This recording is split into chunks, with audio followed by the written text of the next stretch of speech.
அங்க தேசத்து அரசே, பணிகின்றேன். எம் நகரம் காண புறப்பட்டீர்களா? பணிகிறேன் அர்ஜுனா. உன் நகரம் மீது எனக்கு ஆசை இல்லை. இவள் தம்முடைய பிரஜையாவாள். இவளின் பாதுகாப்பிற்காக நான் உடன் வந்தேன். உன் பாதுகாப்பிற்கு யார் வந்துள்ளார்கள் கர்ணா? மறந்தாயா? எம் தாயை அங்கு சிறைப்பிடித்துள்ளனர்.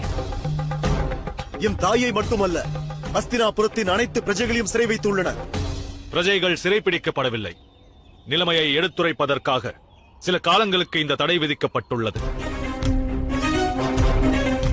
யுவராஜன் துரியோதனன் நிச்சயம் விரைந்து தன் பிரஜைகளின் சுகதுக்கம் பற்றி ஆலோசிப்பார். குமாரர் நகுலா, ராஜமாதா குந்தியும் சிறைப்பிடிக்கப்படவில்லை. ராஜ குடும்பத்தினரோடுதான் வாழ்கிறார். இங்கு வரவேண்டாம் என்று அவரே முடிவெடுத்தார். பொய்யிருக்கின்றாய். நகர பூஜைக்கு ஏன் அவர்கள் வரவில்லை? விவாதம் வேண்டாம் நகுலா. தாம் எத்திசையில் ஏயப்படுகிறோம் என்பதை அம்பானது அறிய வாய்ப்பில்லை. அது தனது வாழ்வு முழுதும் எய்பவனுடைய ஆணைக்கு அடிபணிந்து வாழ வேண்டும்.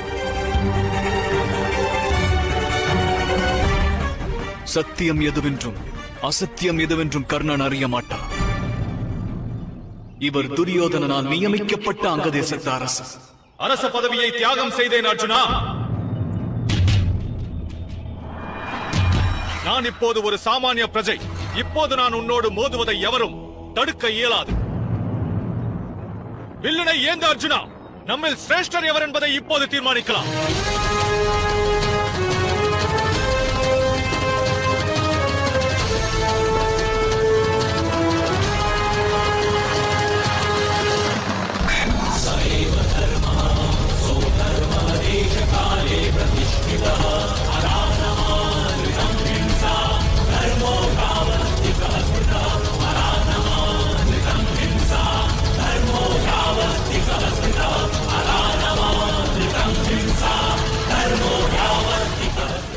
அமைதியடைவாய் கர்ணா.